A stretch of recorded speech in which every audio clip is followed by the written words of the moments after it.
Hello world, and to all my friends and subscribers out there. So this is the video that I mentioned in my last update, which is just a cheap and easy way of making a quick mold if you want to make a copy of something or make some cool textures, things like that. So let's get started. So the first thing you're going to need is some silicone caulking, some 100% silicone caulking, and some cornflour, which is super cheap. So I think the caulking cost me $3 to $5 New Zealand dollars, and the cornflour was pretty cheap. And of course your masters that you are going to make molds of. So here are mine a little close up. Just some polymer clay pieces that I sculpted to use in as example in this video. So the first thing I'm going to do is put some cornflour on a surface so the silicone does not stick directly to the surface, because it will stick to everything, including your hands. So I would not recommend doing this with bare hands if you can, because there's actually a warning that says it can irritate your skin on the packaging. So this is 100% clear silicone caulking. It is not the fast drying kind, and it's the real cheap kind. So make sure if that's what you're going to do, if you're going to do this, that's what you're going to look for. 100% silicone. And usually the cheapest one is the one that's going to work for you. So here I'm just going to squeeze out enough that is going to cover my piece. Make sure that you don't take into consideration the cornflour, because it won't add much volume at all because you're using such a small amount. I think here I've got about 2 tablespoons on my piece of glass, and I may be adding a little bit extra, but it won't be more than a tablespoon, I'd say. This takes a while for it to come out of the tube, and I don't have a lid for the end of my nozzle, so I just use duct tape once it's stopped squishing out to seal it so it doesn't all dry up in the tube, because of course you're not going to use that much.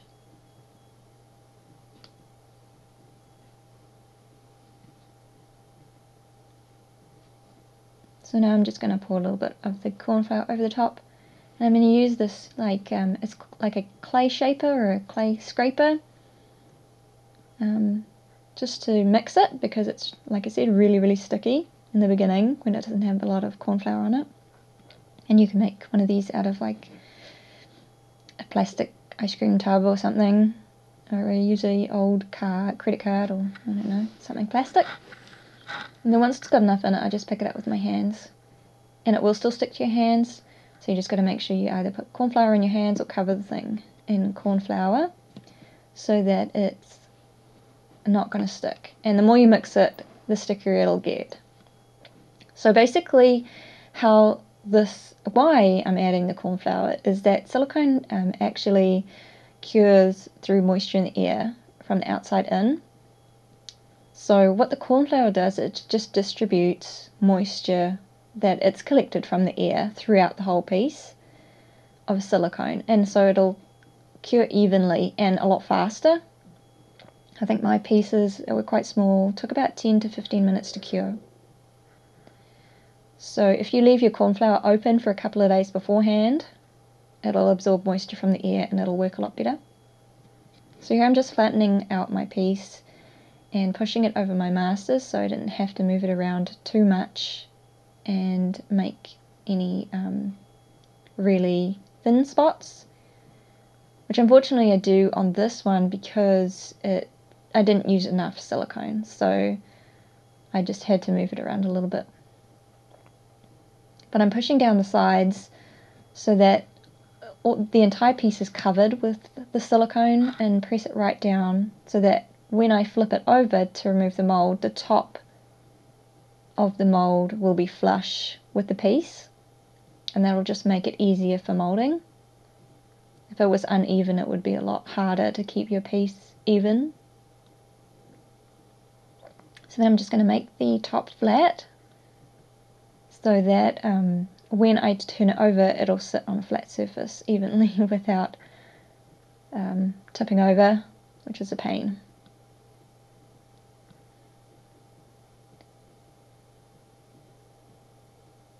So now I'm just going to make a second one and speed it up so it's not too boring.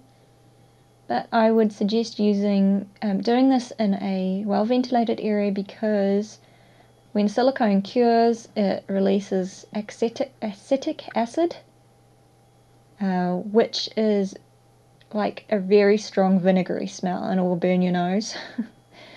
And it's not really that great to breathe in, so I would suggest doing it in a well-ventilated area or outside if you can. So I'm only adding a tiny bit more corn flour and mixing it up. You could also use this method to make a 2-part mold that you could pour in like a resin or something like that, because silicone molds are used for resin. They are really easy to use with resin. I would suggest though that you wash out the mold before you put any resin in, because there'll be residual corn flour inside, and also that your first piece or your first pour will be a throwaway piece, because it'll have just any remnants of the corn flour and whatever's in there. I did do a 2-piece mold, which I'll show you at the end, and if you're interested, let me know and I can make a quick video showing you how I did that. This is a really simple way to make a mold, just pressing it over the form or the master and making sure it's flat with the surface, and then giving it a bit of a flat base so that it will stand up easily when you turn it over and go to fill your mold. So I'm only using these as a push mold for polymer clay. So I just push the polymer clay into the mold and either put it on a piece of glass so it'll stick in there and pull it back out, or the silicone will bake in the oven. However, if you don't mix your silicone thoroughly and there's any air bubbles inside, it will kind of blow up, won't explode, it'll kind of blow up like a balloon in the oven from the gas expanding in the bubbles. So just be aware of that. Just make sure that you don't have too many bubbles inside, and if it does start looking like it's blowing up, don't stress.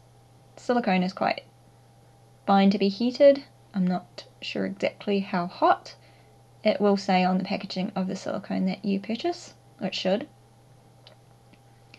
So here's my second one, which I made enough silicone for, and I was able to push it all the way down quite easily, and having enough on top as well to make a nice flat base.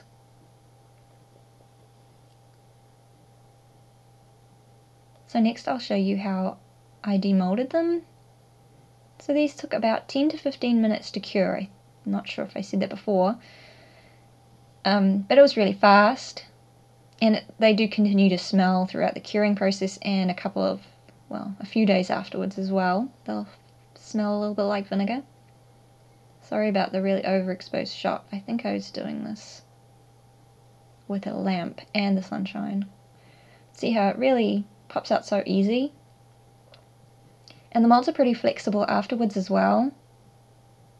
So as you can see, when I'm pulling it off, it's really flexible. Nice and easy to demold. They will have residual corn flour on them, so I suggest giving them a wash afterwards before you use them. So here's some examples of some tests I did and some close-ups of the molds. They came out really nice and they worked really well. That one's a bit squished. And here's another example of one I made, and I used a liquid polymer clay. And this is the 2-part mold I was telling you about that I made, and use it as a push mold for some polymer clay. So I hope that was interesting, and if you try it, let me know how you went. And I really would love to see pictures of your molds, so you can post them on my Facebook group, which is in the comments below. description below, sorry. And yeah, thank you so much for watching, and if you have any questions, let me know and I'll be happy to answer them. So I'll see you in my next video. Thanks very much. Okay, bye.